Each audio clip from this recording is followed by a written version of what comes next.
नालागढ़ उपमंडल के हांडाखुंडी में बनी काऊ सेंचुरी का मुख्यमंत्री जयराम ठाकुर 28 फरवरी को विधिवत रूप से लोकार्पण करेंगे। ये बात गौ सेवा आयोग के उपाध्यक्ष अशोक शर्मा ने हांडाखुंडी में बनी काऊ सेंचुरी के निरीक्षण के दौरान कही। उन्होंने बताया कि यह काऊ सेंचुरी लगभग 114 बीघा में बनकर तैयार हो गई है, जिस पर 3 करोड़ की लागत खर्च हो चुकी है। जल्द ही जिला के भीतर बेसहारा घूम रहे गौवंश को आश्रय मिलने वाला है।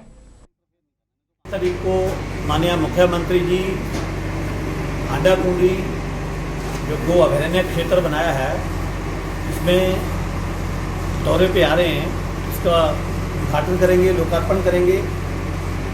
चालू तो कर दिया, लेकिन विधिवत रूप से उसी दिन चालू होगा जब मुख्यमंत्री जी आएंगे। मुख्यमंत्री जी आने के उपलक्ष्य में ये सारे विभाग आज यहाँ पे आए हैं, तो अपने अपने जो ड्यूटियाँ हैं वो सौंप दी गई हैं। तो सब लोग अपना कार्य ठीक से करें ताकि मुख्यमंत्री जी का स्वागत के लिए हमारी दून और नालागढ़ क्षेत्र की जनता जोर शोर से स्वागत मुख्यमंत्री जी करेंगे। ये सौगात हमें बहुत बड़ी एक राहत दी गई है। कृषकों को उनकी फसलें उजड़ने से बचेंगी, रोड पे जो एक्सीडेंट होते थे वो एक्सीडेंट बचेंगे। दून विधानसभा क्षेत्र की ग्राम पंचायत मानपुरा के गांव रोतावाला में 3 साल पहले हुई भारी बारिश से नदी पर बना पुल बह गया है। इस पुल के बह जाने से गांव ठेडा, जामनूडोरा, बुआसनी के लोगों का शहर से संपर्क टूट गया है और यह पुल लगभग जो कि आधा दर्जन पंचायतों को जोड़ता है, लेकिन आज तक विभाग ने इसकी सुध तक नहीं ली। वहीं अब ग्रामीणों ने चेतावनी दे दी है कि अगर जल्द कार्य शुरू नहीं किया तो धरना प्रदर्शन किया जाएगा। विभाग से परेशान गांववासियों का कहना है कि पुल का निर्माण 1958 में हुआ था और 3 साल पहले हुई भारी बारिश के चलते यह पुल बह गया था। इस पुल के टूटने से आधा दर्जन से अधिक पंचायतों के लोग प्रभावित हुए थे, जिसको लेकर कई बार विभाग को भी शिकायत दी गई, लेकिन विभाग हमेशा ही यह कहकर अपना पल्ला झाड़ता रहा कि उनके पास पुल को बनाने के लिए पर्याप्त धन नहीं है। इस पुल के टूटने से वाहन चालकों और मरीजों को काफी समस्याओं का सामना करना पड़ता है। वहीं पैदल चलने वाले लोगों को भी काफी परेशानी उठानी पड़ती है। ग्रामीणों का कहना है कि बरसात के दिनों में तो यहाँ हालात और भी बद से बदतर हो जाते हैं और रोतावाला का संपर्क दूसरी पंचायतों से टूट जाता है और अगर कोई बुजुर्ग या वयस्क व्यक्ति बीमार होता है तो उसे भी शहर तक ले जाने में दिक्कतें सामने आती है। ग्रामीणों का कहना है कि अगर विभाग उनकी इस समस्या का हल नहीं निकालता है और बरसात का मौसम शुरू होने से पहले इस पुल का निर्माण नहीं किया जाता है तो लोगों को मजबूरन धरना प्रदर्शन करना पड़ेगा, जिसकी जिम्मेवारी विभाग की होगी। हमारे पुल 3 साल से टूट चुका है और लोगों को भारी समस्या का सामना करना पड़ता है। बरसात में जैसे हमारे जिम्मेदार भाई है, घास लेना पड़ता है, माएँ बहनें हैं, उनको भी काफ़ी दिक्कत का सामना करना पड़ता है। और हमारी जैसे स्कूल जाने वाले बच्चे हैं, उनको भी दिक्कत आती है। जैसे प्राइवेट स्कूलों की बसें भी चलती है, उनको भी काफ़ी दिक्कत का सामना करना पड़ता है। ਅਸੀਂ ਕਈ ਪ੍ਰਸਤਾਵ ਐਸਡੀਐਮ ਸਾਹਿਬ ਨੂੰ ਦਿੱਤੇ ਤੇ ਇਹਨੂੰ ਐਸਡੀਓ ਸਾਹਿਬ ਨੂੰ भी ਦਿੱਤੇ ਤੇ जब भी जाते थे अभी पैसा नहीं जी है नहीं 65 लाख रुपए का इसका एस्टीमेट बन चुका। कहते जब पैसा आएंगे लगा देंगे। 3 साल हो गए जी, बहुत दिक्कत है जी। गाड़ियों के चैम्बर टूट गए यहाँ। मैं अभी न्यूली प्रधान बना हूँ जी, और ये समस्या अभी गांव वालों ने मेरे को बताया आज ही फ़ोन करके कि ऐसे करके हमारा जो समस्या तो काफ़ी टाइम से पिछले 3 साल से ये पुल जो गिरा हुआ है, तो लोगों ने जैसे बताया कि हमने बोला हुआ है उसको, डिपार्टमेंट को बोला था, पीडब्ल्यूडी डिपार्टमेंट को भी, तो हमारी सुनवाई नहीं हुई। तो इसलिए इन लोगों ने मेरे को बुलाया, तो मैं आया यहाँ पे देखने के लिए, समस्या देखने के लिए। तो जो हमारा होगा आगे रेजोल्यूशन डाल के हम भी आगे देंगे। मंडी शहर के जेल रोड में स्थित वरिष्ठ नागरिक भवन के सभागार में जिला मंडी जन कल्याण संस्था की बैठक का आयोजन किया गया। बैठक की अध्यक्षता संस्था के अध्यक्ष हरीश चंद्र शर्मा ने की। बैठक में मंडी नगर निगम के मास्टर डेवलपमेंट प्लान को लेकर विस्तार से चर्चा की गई। वरिष्ठ नागरिक भवन की सभागार में आयोजित मंडी जन कल्याण संस्था की बैठक में संस्था के पदाधिकारियों ने बढ़ चढ़कर भाग लिया। बैठक में संस्था के विभिन्न मुद्दों को लेकर विस्तार से चर्चा की गई। जन कल्याण संस्था के अध्यक्ष हरिश्चंद्र शर्मा ने कहा कि बैठक में हरिद्वार में मंडी सदन के निर्माण को लेकर, मंडी में सिक्किम की तर्ज पर शिवधाम के निर्माण और मंडी नगर निगम के मास्टर डेवलपमेंट प्लान को लेकर विस्तार से चर्चा की गई। उन्होंने कहा कि हरिद्वार में मंडी सदन के निर्माण को लेकर सरकार और जिला प्रशासन को प्रोजेक्ट रिपोर्ट भेजी गई थी, लेकिन उस दिशा में कोई भी काम नहीं हुआ है और इसको लेकर संस्था के सदस्यों में काफी रोष है। मंडी जिला के निवासियों के लिए हरिद्वार में एक मंडी सदन के नाम से एक सदन बनवाना है, जिसमें कि 200 बेडेड और हॉल्स वगैरह का प्रोविज़न है। वो सारा केस हमने माननीय मुख्यमंत्री हिमाचल प्रदेश आदरणीय श्री जयराम ठाकुर जी को पर्सनल लेवल पे हम सभी ऑर्गेनाइजेशन के पदाधिकारियों ने दे दिया हुआ था और डीसी के माध्यम से भी हमने पूरा प्रोजेक्ट जो था वो भेज दिया हुआ है। लेकिन दुख की बात ऐसी है कि अभी तक उसके ऊपर कोई भी काम नहीं हुआ है। उसके साथ साथ सभी संस्थाओं का ये है कि जिसके कि 20,000 से ऊपर सदस्य हैं मंडी शहर में या मंडी डिस्ट्रिक्ट में, तो सभी का ये रोष है और ये चाहते हैं कि जब मंडी का हमारे ज़िले का मुख्यमंत्री है, तो ज़िले के जो लोगों की जो मेन मुद्दा है कि हरिद्वार में हमारे लिए एक मंडी सदन बनना चाहिए, तो क्यों उसको सीरियसली उनकी एडमिनिस्ट्रेशन या उनकी सरकार उसको नहीं ले रही है। तो एक रोष है उन सभी के बीच में। तो आज उन्होंने वो रोष यहाँ पर व्यक्त किया और ये डिसाइड किया कि सभी संस्थाएं उनको चिट्ठियां लिखेंगी इस मामले में, और उसके साथ साथ जब भी मुख्यमंत्री जी मंडी में होंगे, उनका प्रवास होगा, तब उनसे पर्सनल लेवल पे भी मिलेंगे। अगर फिर भी बात नहीं बनती तो अगर रैली करनी पड़े तो हम 3-4 हज़ार लोगों की मंडी में रैली भी करेंगे। यहाँ का एक मास्टर डेवलपमेंट प्लान बनाया जाए, जितना एरिया आपने म्यूनिसिपल कॉर्पोरेशन में लिया हुआ है या उसके आसपास का जो नज़दीक का एरिया है, वहाँ पे कौन सी सुविधा किस तरह से होनी चाहिए, बुजुर्गों के लिए क्या सुविधा होनी चाहिए, महिलाओं के लिए क्या सुविधा होनी चाहिए, बच्चों के लिए क्या सुविधा होनी चाहिए, मेडिकल फैसिलिटीज़ अच्छी कहाँ डेवलप करनी है, और स्कूलिंग जो है, एजुकेशन फैसिलिटीज़ कहाँ होनी चाहिए, पार्क्स कहाँ होना चाहिए, पाथवेज कहाँ बनना चाहिए, लाइटिंग अरेंजमेंट्स कैसा होना चाहिए, फ्लाईओवर्स कहाँ बनने हैं, रोपवेज कैसे बनने हैं, और उसके साथ साथ जो आपके बाईपास रोड्स हैं वो किस तरह से कनेक्ट होना चाहिए। तो वो सारा का सारा एक मास्टर डेवलपमेंट प्लान बनाए और बजट के हिसाब से उसकी डेवलपमेंट करे, ताकि वो पब्लिक में डोमेन में भी जानी चाहिए चीज़ कि ये हमारी प्रपोजल है, और उसमें पब्लिक के भी सजेशंस लेके उसको इनकॉर्पोरेट करके उसके बाद जो है वो पब्लिक डोमेन में वो मास्टर प्लान रहना चाहिए, ताकि पब्लिक को पता चले कि कहाँ कौन सी डेवलपमेंट किस तरह से हो रही है। ओम साई सेवा समिति ने उपायुक्त मंडी के माध्यम से मुख्यमंत्री और प्रधानमंत्री को ज्ञापन भेजा है, जिसमें बीबीएमबी के द्वारा बलघाटी में क्यूरी जगह के पास विद्युत प्रोजेक्ट लगाने के लिए स्थान छोड़ा गया था, लेकिन अब यही प्रोजेक्ट सरकार के द्वारा बीबीएम को लगाने के लिए आग्रह किया जा रहा है, जो कि पूर्ण रूप से हिमाचल की जनता के हित में नहीं है, क्योंकि अभी भी हिमाचल सरकार को बीबीएमबी प्रोजेक्ट से करोड़ों के हिसाब से अपने हिस्सेदारी का बकाया धनराशि लेने को है।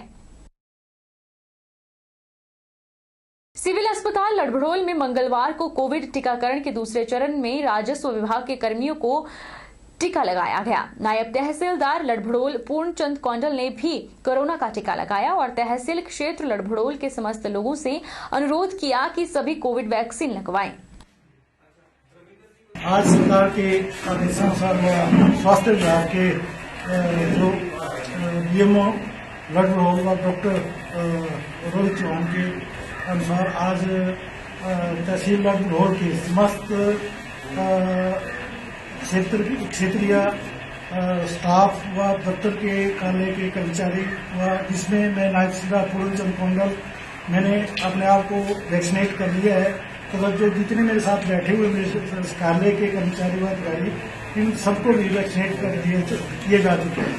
तो मुझे खुशी हो रही है कि वैक्सीनेट करने के बाद मुझे कुछ भी कोई प्रॉब्लम नहीं आ रही। एक समय था जब बसंत पंचमी के दिन लोग काफी पतंग उड़ाना पसंद करते थे और पूरा दिन पतंगबाजी करते थे, लेकिन आज के सूचना प्रौद्योगिकी के युग में पतंगबाजी बहुत कम हो गई है, लेकिन फिर भी बच्चे पतंग उड़ाना काफी पसंद करते हैं। वहीं मंडी शहर में भी बच्चों ने पतंगबाजी की। बसंत पंचमी या शिव पंचमी हिंदुओं का प्रमुख त्योहार है। इस दिन विद्या की देवी सरस्वती की पूजा की जाती है। बसंत ऋतु का स्वागत करने के लिए माघ महीने के 5वें दिन एक बड़ा जश्न मनाया जाता था, जिसमें विष्णु या कामदेव की पूजा होती है। यह बसंत पंचमी का त्योहार कहलाता है। वहीं बसंत पंचमी को लोग पतंग उड़ाना काफी पसंद करते थे और हर उम्र वर्ग के लोग सुबह से लेकर शाम तक पतंगबाजी करते हुए नजर आते थे। लेकिन आज की सूचना प्रौद्योगिकी के युग में पतंगबाजी का चलन काफी कम हो गया है और बच्चे मोबाइल या गैजेट में ज्यादा मशरूफ नजर आते हैं। मंडी शहर के स्थानीय लोगों का कहना है कि बसंत पंचमी के दिन वे अपने बचपन में पतंग उड़ाना काफी पसंद करते थे और पूरा दिन वे पतंगबाजी किया करते थे, लेकिन आजकल पतंगबाजी का चलन काफी कम हो गया है। बसंत पंचमी का जो पर्व है वो बहुत ही हर्षोल्लास से मनाया जाता है और जैसे जब हम बचपन में थे तो हम भी बसंत पंचमी के दिन मतलब जैसे स्कूल से तो छुट्टी होती नहीं थी पर हम जाते ही थे मतलब, तो हम मतलब पूरा दिन शाम तक मतलब अंधेरा भी हो जाता तो हम पतंग उड़ाते रहते थे। पर आजकल लगता है कि जैसे मोबाइल आ गया है और गैजेट्स आ गए हैं तो उन्होंने बसंत पंचमी के पर्व में थोड़ी सी कमी लेके आ गए। पर फिर भी मंडी में बसंत पंचमी का पर्व है जो बहुत हर्षोल्लास से मनाया जाता है और हम बचपन से तो देखते आ रहे हैं कि हम अभी थोड़ी देर के बाद हम भी मतलब पतंग उड़ाएंगे। जैसे बच्चों को स्कूल से छुट्टी हो जाएगी तो आसमान में काफ़ी पतंग उड़ेंगे। बाकी आजकल पतंगों में भी बहुत सारी वैरायटी आ गई है, कोई मोटू पतलू जिसमें कार्टून बने होते हैं तो बच्चे बहुत क्रेजी होके मतलब उन पतंगों को लेते हैं। वहीं पतंग विक्रेता का कहना है कि हालांकि आजकल पतंगबाजी का चलन बहुत कम हो गया है, लेकिन फिर भी बच्चे पतंग उड़ाना काफी पसंद करते हैं और उनके पास डोरेमोन, मिक्की माउस और स्पाइडरमैन जैसे अनेक प्रकार के डिजाइनों के पतंग उपलब्ध हैं। डोरेमोन है, छोटा बीन और कागज़ वाले पतंग काफ़ी पसंद करते हैं। बड़ा छोटा सब पतंग बढ़िया उड़ रहे हैं और पतंग ज़्यादा पसंद कर रहे हैं। और चैनी डोर तो चलो हम बेच ही नहीं रहे और धागे वाली डोर ज़्यादा बेच रहे हैं। बच्चे वैसे धागे वाली डोर भी अच्छी पसंद कर रहे हैं।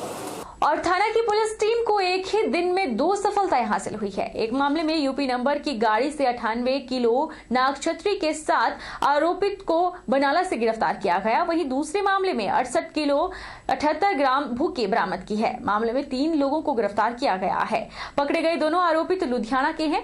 एसपी मंडी आशीष शर्मा ने बताया कि दोनों ही मामलों में पुलिस ने FIR दर्ज कर ली है और आगामी जाँच की जा रही है। हाल ही में थाना ऑट की जो पुलिस है उसको 2 सफलताएं एक ही दिन में मिली हैं। पिछले कल शाम करीब 5 बजे ऑट थाना के टीम ने एक नाका बनाला नामक स्थान पर लगाया हुआ था। उस नाके के दौरान एक यूपी नंबर की गाड़ी एटियोस गाड़ी को जब चेक किया गया तो उस गाड़ी की चेकिंग पर 98 kg नागछत्री बरामद हुई है। उसमें अभियुक्त जो है श्याम बहादुर नोएडा निवासी है, उसके विरुद्ध 4142 IF एक्ट के अंतर्गत मुकदमा दर्ज किया गया है। और दूसरी सफलता पुलिस को अर्ली जो मॉर्निंग की चेकिंग होती है उसमें दौरान मिली है। सुबह करीब 3 बजे जब और थाना की जो टीम है थाना प्रभारी के नेतृत्व में गश्त पर थी तो संदरी मोड़ नामक स्थान पर पुलिस की पार्टी को देखकर एक वरना कार जो दिल्ली का नंबर है उसमें बैठे 3 व्यक्ति जो पुलिस पार्टी को देखकर गाड़ी छोड़ के भागे थे। जो उस गाड़ी की तलाशी पर जो है 68 kg 780 ग्राम पॉपी स्ट्रॉ जिसको भुक्की भी बोलते हैं वो बरामद हुई है। 2 अभियुक्तों भोला सिंह और जसविंदर सिंह को गिरफ्तार कर लिया गया। दोनों लुधियाना निवासी हैं। तीसरे अभियुक्त की तलाश जारी है और मुकदमा का अन्वेषण जारी है। उधर चंबा पुलिस द्वारा नशे के खिलाफ चलाए गए अभियान के अंतर्गत पुलिस थाना कीहार के पुलिस दल ने हलूरी चौक में नाकाबंदी के दौरान गाड़ी से 640 ग्राम चरस बरामद की है, जिस पर दोनों आरोपियों के खिलाफ पुलिस थाना कीहार में मादक पदार्थ अधिनियम की धारा 20, 25 और 29 के अंतर्गत मुकदमा दर्ज किया गया है। दोनों आरोपियों को मुकदमा में गिरफ्तार कर लिया गया है और आगामी जाँच जारी है।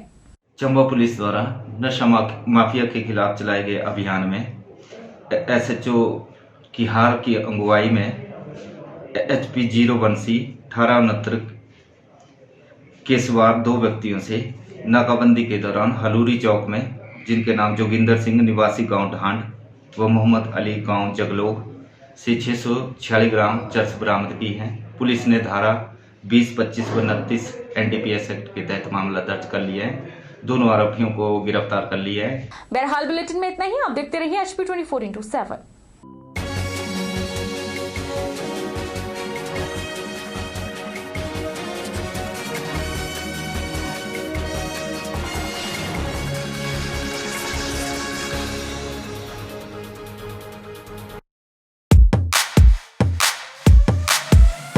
Ragging canteen lecture hall, सब updated on my wall. Tracking music पहला प्यार, सब कितना मस्त है यार, सब कितना मस्त है यार. First time boozing, first night party, must है life, just be a bit naughty, just be a bit naughty. Yeah. Sheena Meena something hardy. Yeah. Whoa I'm so naughty. Yeah. Whoa I'm so naughty, naughty.